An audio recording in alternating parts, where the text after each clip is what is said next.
loite ho tuni nu khun zong thusim tha khat anangai khom ki no hi te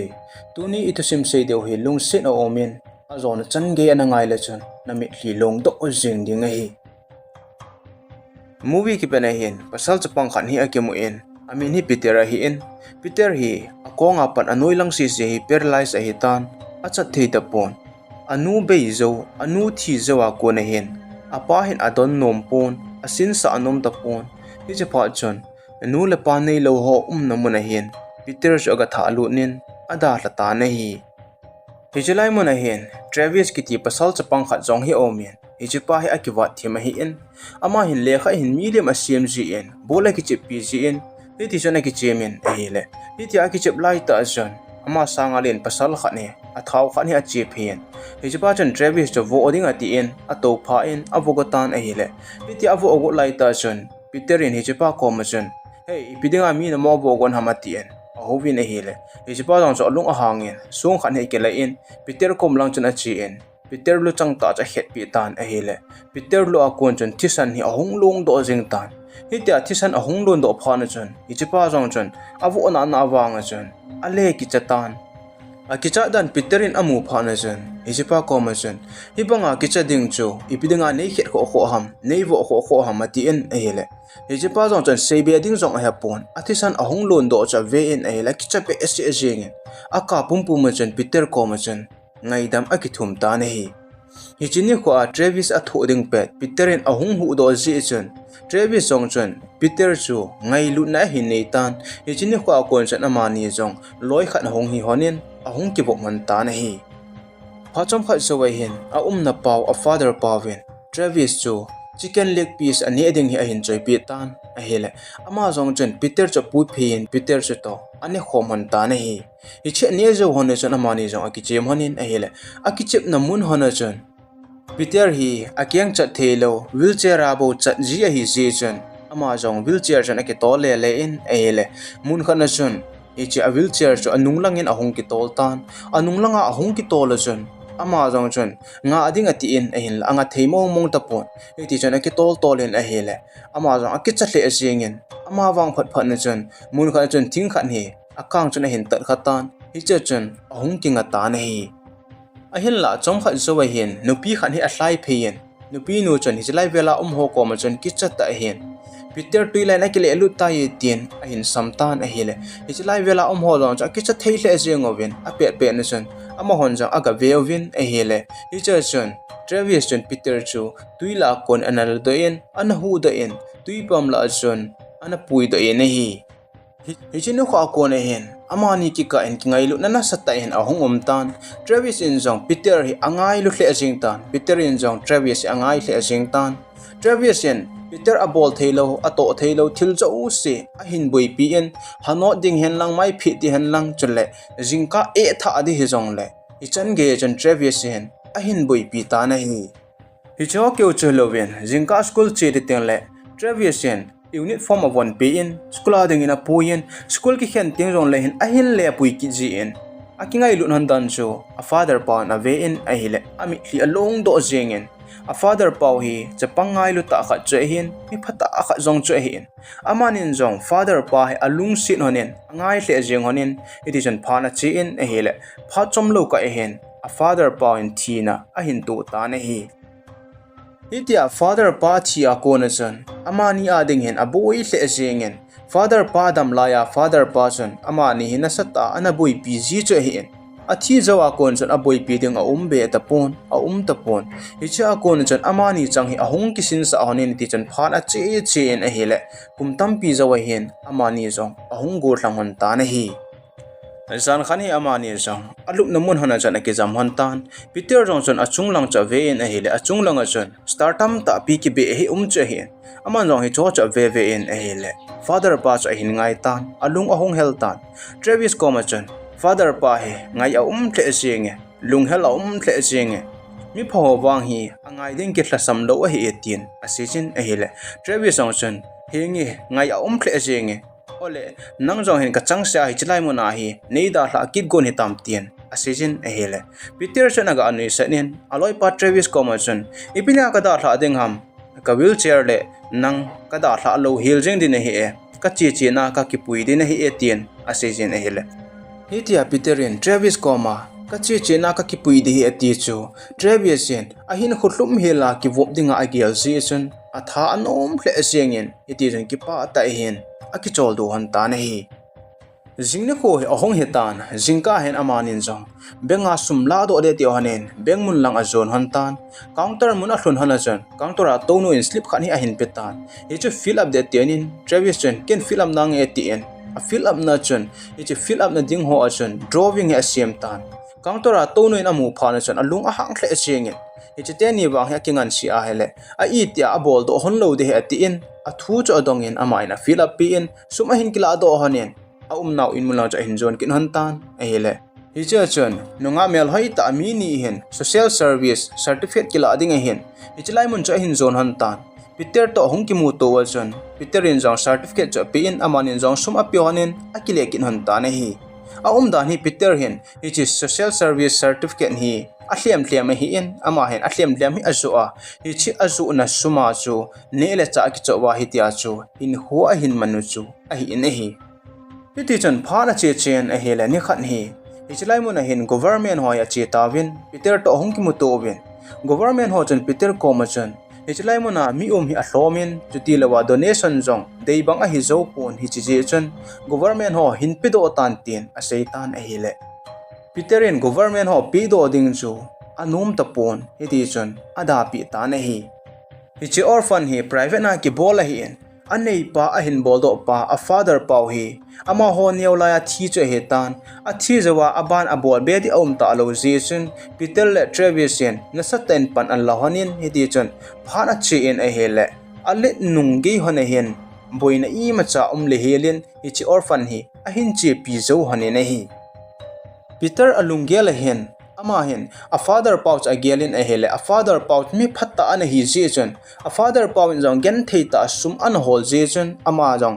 hitia a keng lang chat thelo wale le thelo a hi wanga hen a hlu in a kichemen sumuna thei hona thei hen hiti chen a hol le en ichi sum amu ho chen ne le cha chu in hiti chen a hin chi pi jing in a hi chule ama hen aigyal ki kha chu a father pawin hichlai mon hi athi pinga ma hele keiman jong ka thi pi ding a hi ati in heti chon panna satain alla in boina izat jong le ama he lung neu lo ba hen heti chon apang jing in hi phachom kha zo hen Travis chon tuizap dan a hin tho in Peter ko ma chon tuizap ki te na ka ga zaw ding a he ka chi ding a hi atin ase jin a hele Peter chon aza da in a hin la Travis a chi te in mun khana chun competition ano umtan hi cha chu zaw de ti en a hele alam kai nu chun hi chi ki chai ten le na zaw the he tin a season a hele Travis anom pon ahong ki pat no chun ama jo a ki chom lu nen aga zaw tan a hele ha chu a ha de pon hi cha alam kai nu cha che pheyen hi chu pa hin ei noi se hom i pi a bol ham ati in hi chi lai muna kon chun a hin no do tho ta na hi Hachom khat zo we hin ki chap te na za ho price first second third ni a hin pitawin hi cha api naw jon Peterin jong ave in a hele first price chu lak som a hitan lak som a hi a het phana jon ama jong chu alung atong khle jengin chapa ka he hi cha lai ho first price amati in hi tia cha sum tam a hi a hele Travis jong athanup to Travis jong hi zaw sa the hi ati in aloi pa zaw sa ading lunggel hi ani ta na hi Hachom khat zo hin Peterin jong hichlai mana alam kai no cho ako phein akimu to pitan hijinu ko ma chon kaloi pa jong competition na zaw ding a hi in hiche chon lung sit te in kaloi pa hi tuizap ding dan them cha hi jong le nei hil pi in training nei la pi in ati in asei ta na hele hijinu jong chon hengi ati in hedi chon Travis chu kizap dan hi a hin hil ta na hi Travis and anewa ko na tuizap mi ana good season a ball mo be se upon which pa chon ama ho jong in charge pa comment achievin in charge pa commission register aga ki bol tawin hele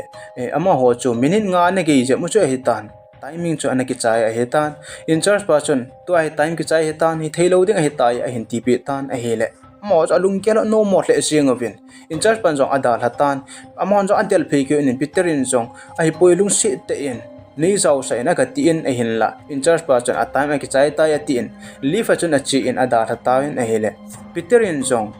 Travis commission ai poye last floor hon agana thebang nei puina tin aman jo agana thebang chana poyen a hele in charge pa lifa kona ahung po do chan ama sang ta chan Peter te ni cha no umtan Peter in jong ai poyelung se ten ka taw tho jenge nei zau sa win ati in a hele in charge pa chan na ge yu chu na ge yu a hita ye tu a hi time a ta poye ati in ada rakit ta na hele echa pa chan Peter in a se beding a heta pon Travis Commerson kato na ko neila tha in atiin ahile Travis ang chan ahin la thatan ala thla chan ama jang tol chan ekizamian eti chan akise en mi pi ho sa chan leisit mim te wang na kitang thei be siang be ngai lut na ne o cha jang nei nei po be ibanga kichat mo a hi register boarding minute nga ka game na nei bol sa adayang atien ahile mi pi ho jong chan Peter chu ahin support tawin hi chapa chan in charge pa in jong lampi dang a heta pon Travis chu te na zaw dingin amin chu aji lut ta na hi jingna ho he ahong hetan akiten masang wahin Peter in jong aloi pa azaw chu athno pi be se jing ji chun TV ki san hen thu so ena phong tan ahile hi TV a phone chu nupi khan hen jong anamu ine hi iti chana ma hozang ahong kite tawin Travis ang chan ahin zap tan a hele a hat pen cho ahong hetan icha chan aloi ho chan athano pi le jengoben iti chan azap zamin a hele a thun ding kon cha chan ipi angai to hetam ahong dingin ahong kinga in iti chan anung sanglang chu ahin ve tan a hele aloi pa Peter chan Travis Commerson ipi na bol den ham chelo loi tong a hat pen hi ding hi chul am ati in a euza jengin a senza jengin ahin la Travis chan ipi ngai to he tam chat jong a chat tapon hi che chon Travis chu ahung nop ta na hi itia no phana chon Peter in jong Travis Commerson ipi dinga hichlai monat na din den ham hibang chance hoi ta khan ana ana kimu a na ha ding pe na ha lo a hi ta ya ti in a oi mo tan a hi le Travis in jong aloi pa Peter Commerson ka he poye bai I ka ti ham hichlai ta asu ka chutti din jeng so ipi hele next time ten le ki ha tan te ti in edition in lang akile hon ta na hi ni hla chan ge hen Peterian hi chu sumil thei pon alungel hen agel gel jengin alungel anu mo hle jengin ahile aloi pa Travis en Peter ko ma asei thu pi pen chu lungneu hi in bai next ten la ka ha tho tho ding ati in athamonen zan alup hon pe na hen Travis in jong Peter ko ma chun ai poye bai kanu ka kimu pinome tin asejin ahile Peterian seiding jong a pon Travis Commerson tu ta na nu na hingel do hamati en amani jong akisol do han ta na hi jingna ho he ahong hetan government ho he ahong kitawin government ho in Peter le Travis Commerson hichlai mon an pi zo se hi mun choma ka tha do de hetan nang ni hichlai mon ai freestyle ta num honding a heta tin ahong sei tawin a hele Peter cho lungel ano mo hle jingen hichlai mon na amani ke a honji lo jason amanin jong room chom hi akela hanin hichlai mon chu ada hlon ta na hi jingna ho he ong hikitan amanin jong benga loan la de ti hanin bengin lang chu azon hon ta na hi loan ala gon hon na ji chu Peter atona wheelchair hi electric nga he pon electric wheelchair cho de ti hon jason amanin jong loan ala hon lo ai le sumla na de ani hon lo jason loan apply aga bol hanin ahong po do hanin movie a che de ti hon tan ai le cha chun akisap te namunova alam kai kha nu cho hong ta hichunu min hi sara hen sara in jong Peter amu akon chon alung se nen ama to ki wop ding ati je chon hichini ko chon ohongin hiti chon ki wop moven ama ho jong TV wedding in a chi oven ave chai wa chon in lang ahong tile ki noven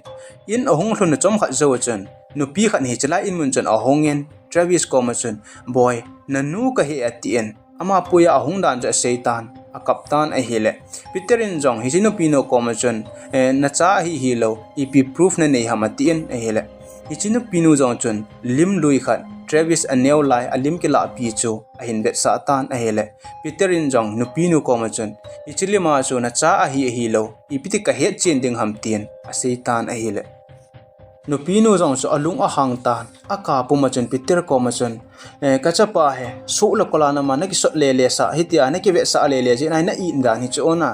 na ta san lawale DNA test on na bol the he nang koi ni yam kachapa ta ki ni ki ka an hong jaw nei khen go atien alung a hange achapa so apam na po do cho hetan achapa kom chana che go tan a hele ichipe don ta chen Peter cho hong ki senen Peterson no pino Commerson na chapa a hele ipidanga na da hla am atien hichason nupino jong apo do in Travis Commerson a chen Travis in zong anu komasun heno hicha chu ipidinga neina da tha ham tui ka zama kung kinung hiya nang ka hin ve in ehile nang na tapon ha so thim ta hichlai muna chun hung kile ding kananga in ehila na hung mong tapon hitia na hung lo pha na chun nu nei lo pa nei lo ho comment e na koi ta vin hicha chun ne yong ap vin gi na ding zong ap vin ha si tabanga chun hichi swimming pool chun nang no hung ding kananga ajingin ehila nong mong tapon hiti chun keima zong hichlai muna chun kung ki seilien ta yetin a seitan ehile anu cha ha kaina kaptan anu chun Travis koma chun boy kasu khela hitai ne ngai da metin aga khoi tan ehile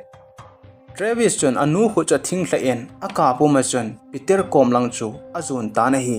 jingni kho hi ahong hetan ama ho jong ko na ki he ding cho hi wen ko na ki he masang wa chun a lawyer nu kom chun ititi seiding ham ti ho chu hil na hi anei tan ama jong chun anyaw hon la lim akila an hon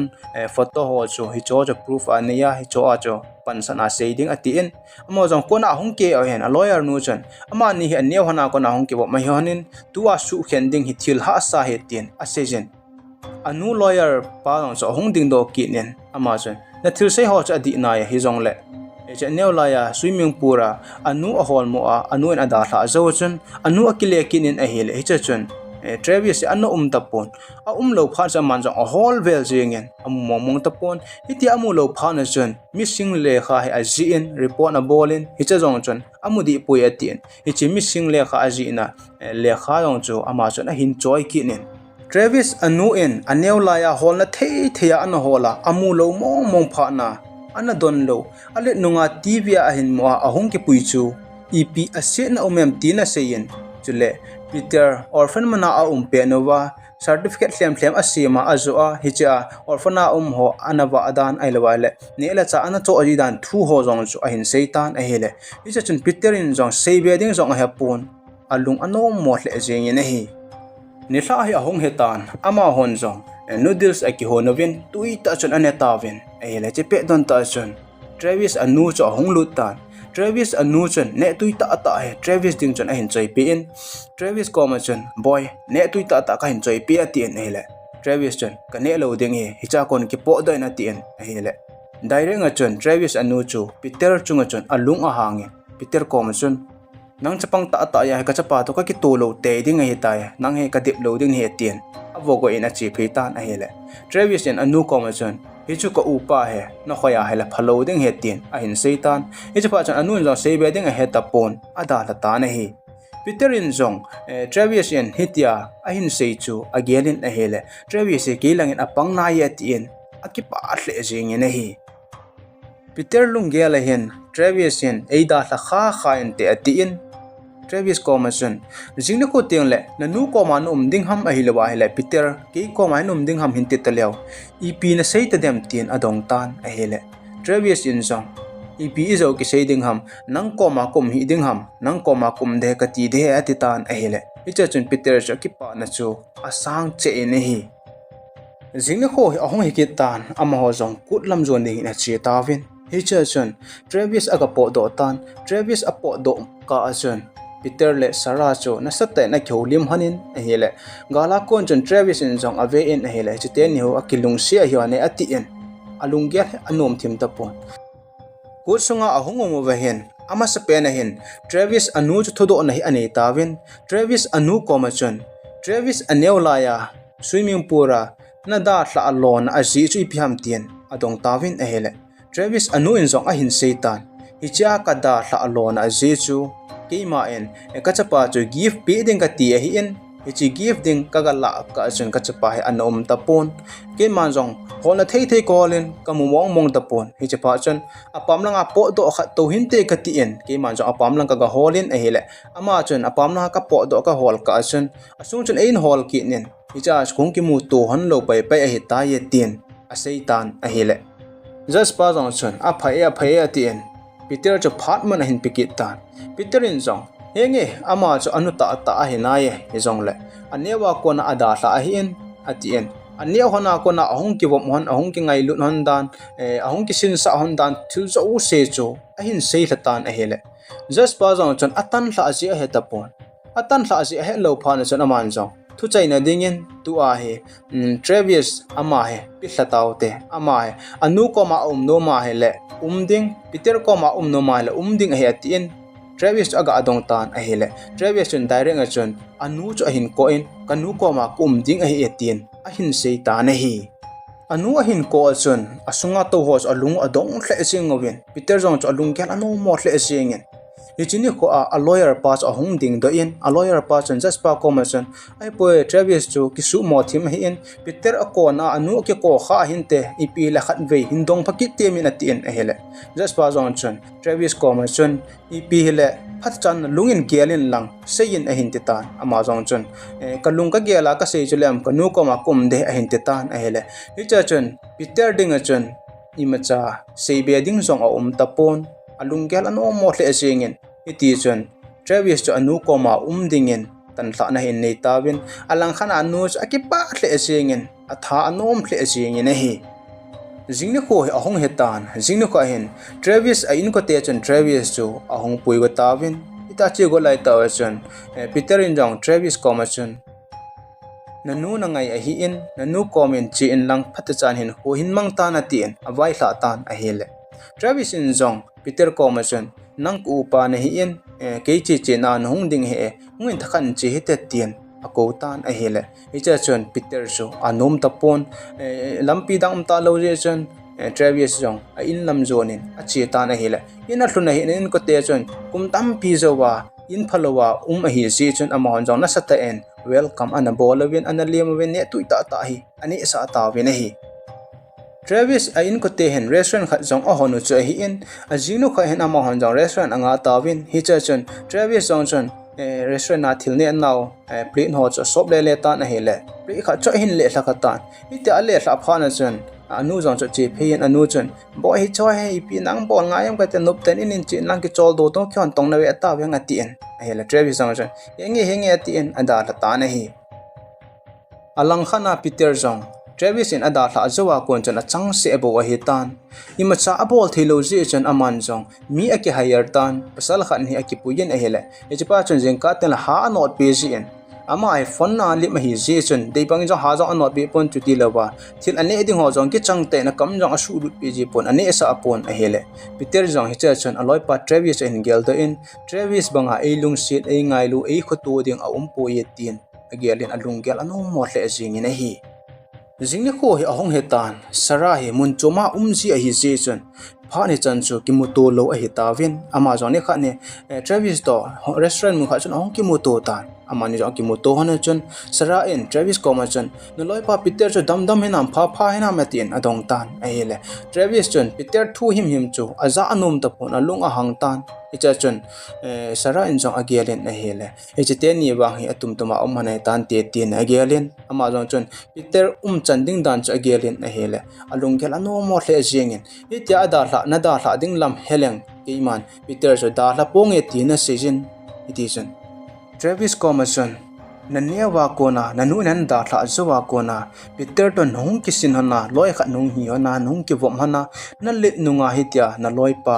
chat mo sa na da hla jeng hina ki oi hina mati in aman jong thil dang sei be ta pon a hung po den alung ken ano mo tle jengin sara in jong a pe na chun Peter chu phone call a bolin a hele Peter jong chun a hin pik tan aman jong Peter ko ma chun Travis in Peter a thiet dan thu chu seitan a hele Peter in jong sei be ding a hepon alung gel ano mo ne ki ka chun ano mo che ene hi ichini zana chun Travis in jong Peter chu na satain a hin gel do in zan I mu thei ta lovin Peter ko ma che ding lung gel hi a hin nei ta na hi jingni ko a hen a restaurant na to pe na hin customer tam lai ta hen a restaurant sungo chen mei a hin ti kong ta mei a kon phana chen customer ha hlai che jeng ta wen a hele ama jong cha pamlang e hong hlai do en a pamlang hong ge chen taxi kha ne ke la en a hong ke tol phein taxi tol pa chen hoilai na che deng hamati na dong tan a hele Travis chen adon but pon a thip be jeng en a hele driver pa jong chen adong te nom ta pon a song khala cha ve en na hele restaurant min akisu kha cha hin muta ni che mu phana chen hi lai mon na chen a poin akum phana chen man jong suma thu min a hele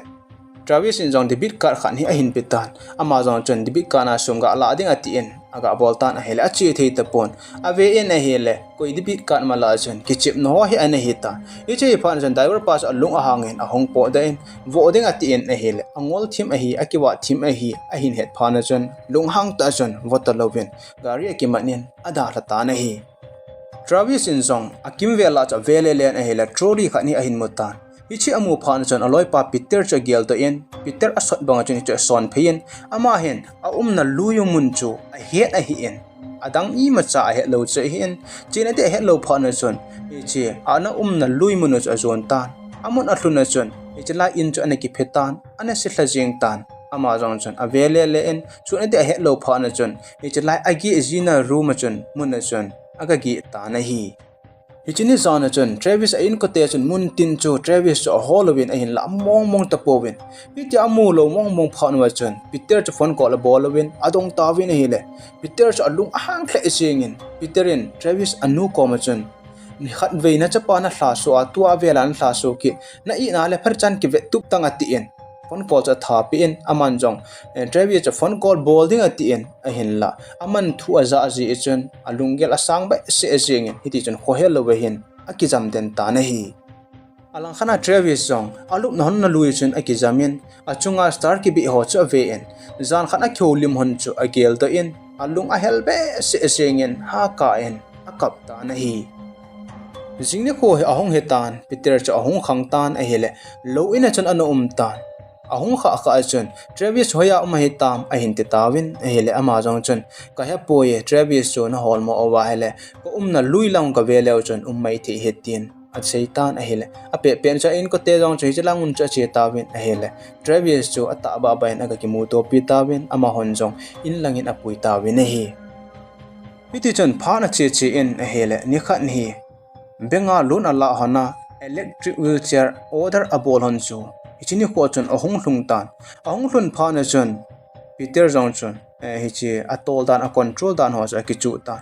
ichini ko chun aman jong calendar ave in hele ichini ko chu Travis swimming ki te na zaw ding ni ko chu hong hitan ama jong chun ave nom tle jengen ape pen chun thim be se ro lai chun ichi electric wheelchair chu ahin ki tolen ichi lang mun chu ahin del thi del ta na hi alang khana Travis in jong Peter chu hung sing de mati in athim hol le na hi Peter jong cha speed thena chon agari cha hin ke tolen ahung ke kho tho jengin a hele turning mun khan hi ahung tan turning mun a hi man lo phana chun to se na na kinei tan ama wang phana chun hi chipe don ta chun aloi kha chun phone call hin bol tan aman jong aping in a hele che pa chun ahung hu do ta na hi alang khana Travis jong akipa ding ko na chun anu chun boy zawda jing tongo tien aza da in ahin la Travis chu aza go te in heti chun ama jong ahung ki te tawin ahile ama salanga chun Travis chu a hat la jingen a speed the jingen atlun ding kon cha hin ahung ki ngaki ta na hi aneu laya jong chu akipa ding ko na anu chun kaka po do wa ding he kung ki le ki ding hi atia ada hla che hin ahin la hi chu hung ki nung le talowa ada hla pai che hin ama jong chu hin gel do in ama chun anu chu hinam ti vet ding ati na hele chipe don ta chun ama sanglanga chun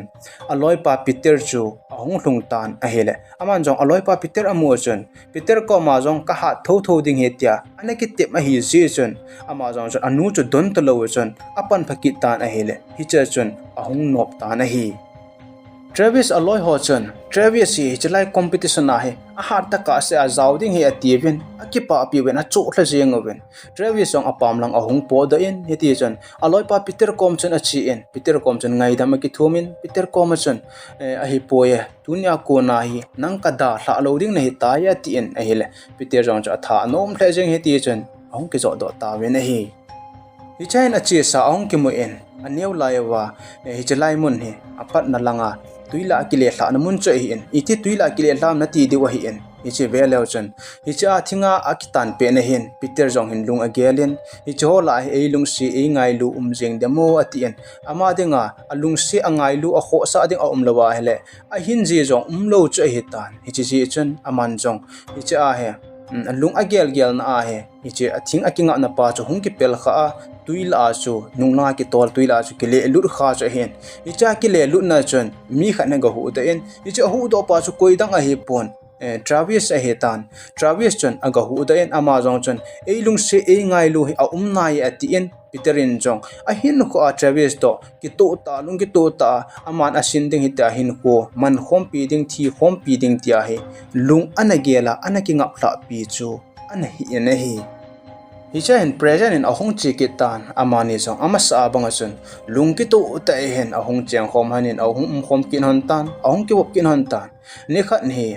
noodles a kyon hanin Travis in jong ne eding atien a hele sa sabe si ajengen